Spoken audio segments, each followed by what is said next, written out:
안녕하십니까? 오늘도 하나님의 말씀 앞에서 만나서 반갑습니다. 구독자 여러분들의 가정에 생명의 축복이 넘치도록 복 주시기를 바라는 마음이 간절합니다. 아브라함이 창세기 15장에 가면은 하나님과 언약을 맺습니다. 아브라함이 언약을 맺는 게 아니라 여호와 하나님께서 아브라함에게 언약을 맺자고 지시하시지요. 그런데 이 아브라함은 창세기 14장에서 대단한 승리를 하지 않았습니까? 그리고 지극히 높으신 하나님의 제사장 멜기세덱을 통하여 메시아께서 사망을 없애고 생명을 확실히 드러낼 십자가의 희생을 예언적으로 경험을 했습니다. 그런데 15장에 보면 그는 두려움에 사로잡힌 모습을 기록하고 있습니다. 4개국 연합군을 적은 무리로 이겼는데 만약에 그들이 다시 연합해서 아브라함을 공격하면은 어떻게 할 것인가? 오지 아니한 사건에 대해서 두려워합니다. 우리도 많은 경우에 오지도 아니한 사건을 두려워하죠. 이게 우리 인간의 연약성입니다. 그런데 여호와 하나님께서 그에게 나타나셔서 방패와 상급이 된다고 약속하시고 두려워하지 말라고 말씀을 하십니다. 아브라함은 용기를 내어서 여호와 하나님께 감히 얘기합니다. 내게는 상속할 자식이 없습니다. 어떻게 내가 안심할 수 있습니까? 그 아브라함의 그 속에 무슨 의미가 있었는고 생각을 하면요. 12장에서 너를 통하여 만민이 복을 받을 것이라고 하지 않았습니까?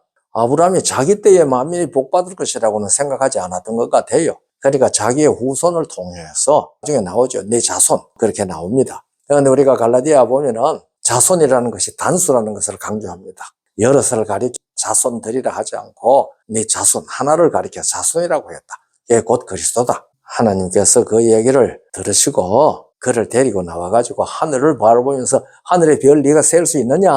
네 자손이 이와 같이 많을 것이라고 약속을 했거든요. 그러니까 아브라함이 그것을 믿었어요. 로마서 4장 17절에는 아브라함이 믿은 하나님은 죽은 자를 살리시며 없는 것을 있는 것 같이 부르시는 하나님으로 믿었다.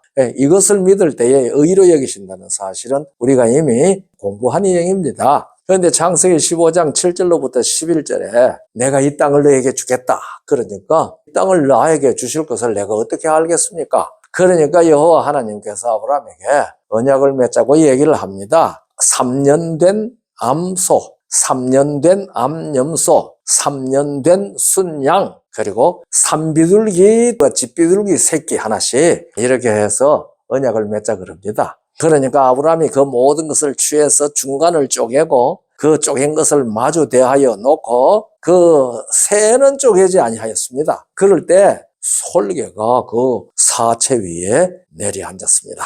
그러니까 아브라함이 쫓았습니다. 이런 언약을 맺는 것은 그 시대에 언약 체결을 할 때 하는 방법이었습니다. 그러니까 짐승을 죽여서 머리부터 꽁무니까지 세로로 쪼갭니다. 그리고 둘을 마주 놓고 언약 맺는 두 사람이 양쪽에 서서 그 사이로 지내가는 그러한 형식이었는데요. 무서운 언약입니다. 언약을 깨뜨리면 생명이 이렇게 된다는 언약이거든요. 예레미야 34장 18절 19절을 보면은요, 그 말이 나옵니다. 송아지를 둘에 쪼개고 그 두 사이로 지나서 내 앞에서 언약을 세우고 그렇게 말했거든요. 그러니까 예레미야 당시까지도 사람들이 언약을 맺을 때에는 이 방법을 사용했다는 사실을 알 수가 있습니다. 히브리어의 언약이라고 하는 말이 베리트거든요. 이 베리트라는 말은 쪼갠다는 말입니다. 아브라함은요, 하나님께서 시키는 대로 짐승을 준비했습니다. 암양, 순양, 암송아지는 모두 3년 된 것들입니다. 그리고 산비둘기와 집비둘기 새끼다. 그 말씀대로 다 했어요. 그런데 새들은 쪼개지 않았습니다. 그러니까 솔개가 짐승들 사체 위에 내려 덤비는 것을 쫓았습니다. 솔개가 덮친 것을 왜 여기에 기록했을까? 나는 그것이 이 언약에 사탄이 틈탄 것을 상징하는 것이 아닌가? 저는 그렇게 생각합니다. 이 밖에서 언약을 맺는데 짐승들을 덮어놓지 않았으니까 솔개가 덮칠 수 있지요. 이것은 자연스러운 상태입니다. 그런데 그것을 성경에 기록했고 아브라함은 그것을 쫓았고 그리고 아브라함이 잠들었을 때에 그에게 캄캄함이 덮쳤습니다. 언약을 체결하는 자리에서 잠들었다는 것도 정상이 아니죠. 그렇지 않습니까? 그리고 흑암이 덮였다는 것도 이상하죠. 그가 두려워한 것도 이상한 현상들입니다. 그러자 여호와께서 말씀하십니다. 13절 14절 여호와께서 아브라함에게 이르시되 너는 정령히 알라 분명히 알라 네 자손이 이방에서 객이 되어 그들을 섬기겠고 그들은 400년 동안 내 자손을 괴롭게 하리니 그 섬기는 나라를 내가 징치할지며 그 후에 네 자손이 큰 재물을 이끌고 나오리라. 그래서 이 언약 사건에 나타난 현상들을 좀 생각해 볼 필요가 있습니다. 짐승들은 다 3년 된 것들이죠. 우리가 이 성경을 살피면은요, 제물로 드리는 짐승에 3년 되었다고 하는 연수가 기록된 것은 아마 이것이 처음이고 마지막이 아닌가 모르겠습니다. 일일이 다 찾아보지를 못했습니다. 그런데 이 3년은요, 메시아로 오시는 예수께서 3년 공중봉사 후에 십자가 지실 것을 나타냅니다. 그래서 3년, 3년, 3년입니다. 새 외에는 모두 3년 된 짐승들이거든요. 쪼갠 것은 예수께서 십자가에 달려 죽으실 것을 나타냅니다. 솔개가 덮친 것은 예수님의 봉사에 사탄이 괴롭힐 것을 상징한다고 저는 생각합니다. 흑암이 덮인 것은 예수님 십자가에 달리셨을 때 흑암이 그를 덮어 씌운 현상을 상징합니다. 또 아브라함 자손들이 흑암 세상에 고통받을 것도 표상한다고 할 수 있습니다. 근데 새들을 쪼개지 않은 것은 아브라함이 언약에 철저하지 못했다는 것을 나타낸다고 저는 그렇게 생각합니다. 대부분의 학자들은 새를 쪼개지 아니한 것을 레위기에 있는 말씀에 적용을 합니다. 레위기 1장 14절 17절을 보면 이렇게 되어 있거든요. 만일 여호와께 드리는 예물이 새의 번제이면 산 비둘기나 집 비둘기 새끼로 예물을 삼을 것이요 제사장은 그것을 단으로 가져다가 그 머리를 비틀어 끊고 단 위에 불 사르고 피는 단 곁에 흘릴 것이며 멱통과 그 더러운 것은 제하여 단 동편 재버리는 곳에 던지고 17절 또 그 날개 자리에서 그 몸을 찢되 아주 찢지 말고 제사장이 그것을 단 윗불 위에 나무 위에 살라 번제를 삼을지니 그렇게 말씀하셨거든요. 그래서 이 둘도 쪼개지 않았어요. 이걸 갖다가 아브라함이 그 새는 쪼개지 않았다고 하는데 이 말씀을 적용을 합니다. 이것은 아브라함보다 훨씬 후시대에 하나님께서 주신 말씀인데 그렇다고 이 사람들은 완전히 쪼개지는 않았어도 날개죽지 있는 데서 쪼갰거든요. 아브라함은 그것도 안 했잖아요. 그래서 아브라함이 언약에 결함을 만든 것이라고 저는 그렇게 생각합니다. 허물을 남긴 것이죠. 그 결과로 그의 후손이 이방에 객이 되어서 400년간 고통당하는 일이 발생하게 된 것이 아닌가 저는 그렇게 생각을 하거든요. 다시 말하면 아브라함이 언약에 철저하게 충실하지 않았다는 얘기입니다. 그래서 요 쪼갤 것도 없잖아요. 그 둘 쪼개가지고 마주 놓아도 그럴 것 없고. 그러니까 그냥 난 것 같아요. 어쩌면 산비둘기 한쪽에 놓고 집비둘기 한쪽에 놓고 그랬는지도 몰라요. 그러니까 하나님과 언약 사이에서 철저하게 쪼개어서 굴복하는 일에 대해서 결함을 만들었다. 티를 만들었다. 저는 그렇게 봅니다.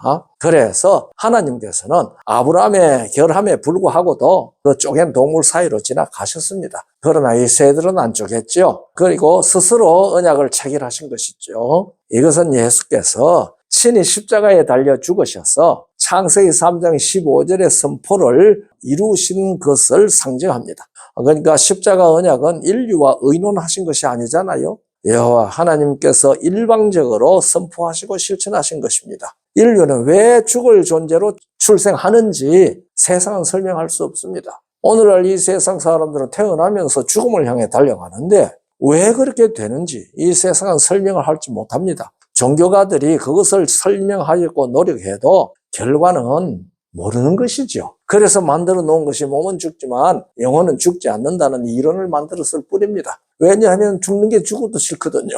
그러니까 안 죽는다고 해야 되겠는데 다 죽잖아요. 그러니까 영혼은 안 죽는다. 영혼은 안 보이잖아요. 그래서 사람들이 볼 수 없는 것은 거짓말하기가 아주 쉽습니다. 이런 영혼 불멸이라고 하는 이론을 만들어 놓은 거거든요. 성경은 왜 죽음이 왔는지 분명히 가르쳐주고 있습니다. 아담이 창조주와 언약을 어겨서 생긴 결과라고 우리에게 분명히 가르쳐줍니다. 창조주 여호와 하나님께서는 태초에 아담과 언약을 맺으셨잖아요. 그래서 그 언약에는 하나님께서 아담에게 영원한 생명을 주시겠다고 얘기를 했습니다. 그것이 요한 1서 2장 25절에 있는 말씀이죠. 아담은 영원한 생명을 누리기 위해서 선악을 알게 하는 나무의 실과를 먹지 않는 것이 조건이었습니다. 그런데 호세아 6장 7절을 보니 아담이 언약을 어겼지 않습니까? 그러니까 언약을 어겼으니 하나님께서 주시겠다는 영원한 생명을 주시는 약속을 이행할 수가 없죠. 그러나 여자의 후손을 통하여 이것을 회복할 것을 선포하신 것이 창세기 3장 15절입니다. 우리가 볼 때 아담이 언약을 어긴 것은 아주 작은 일이잖아요. 선악을 알게 하는 나무 실과 먹은 것뿐입니다. 비둘기처럼 말이죠. 작은 것입니다. 그러나 언약을 어긴 것이죠. 언약은 두 사이에 맺은 후에 일방적으로 변경할 수 없다고 갈라디아 3장 15절에 분명히 기록했습니다. 그런데 아담은 일방적으로 어겼습니다. 아브라함도 하나님과 언약을 맺는 자리에서 일방적으로 하나님이 시킨 대로 그 당시의 방법을 따라 하는 짐승을 쪼개는 일에 이 새들은 쪼개지 않았다 이 말입니다. 그런데 이 사실을 아담의 자손인 이 세상 사람들은 모릅니다. 왜 우리가 죽게 되지? 그것을 해결하려고 많은 종교가들이 애를 쓰지만은 그건 모릅니다.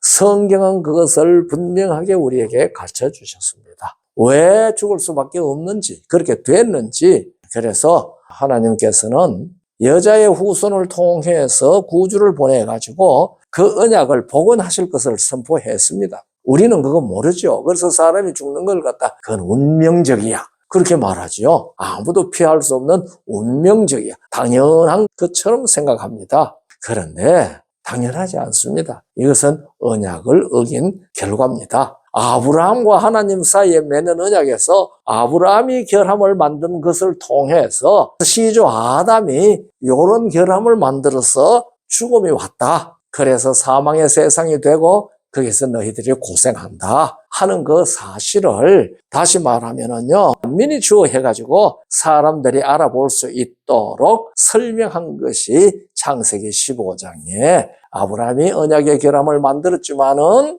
하나님께서는 그 언약을 지키기 위하여 그 사이로 지나가셔서 나는 그리스도 안에서 이 일을 이룰 것이다. 꼭 우리에게 확인해 주신 것입니다. 그래서 아브라함의 자손은 애굽에 들어가가지고 430년 4대를 지내다가 출애굽하게 됐죠. 하나님께서 아브라함에게 너는 정령히 알라 그렇게 하셨죠. 정령히 알라라고 번역된 히브리어는 알아라 알아라 이렇게 두 번 이야기한 겁니다.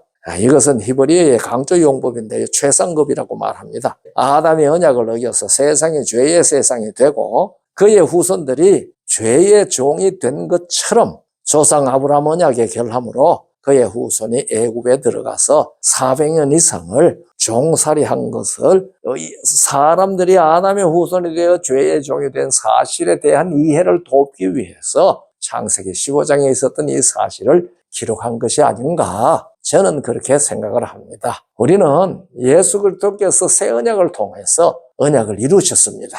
그런 거로 그것을 믿으면 우리는 언약을 이룬 사람으로서 영원한 생명을 다 누리게 될 것입니다. 이 자리에 우리 다 함께 있게 되기를 간절히 바랍니다. 감사합니다.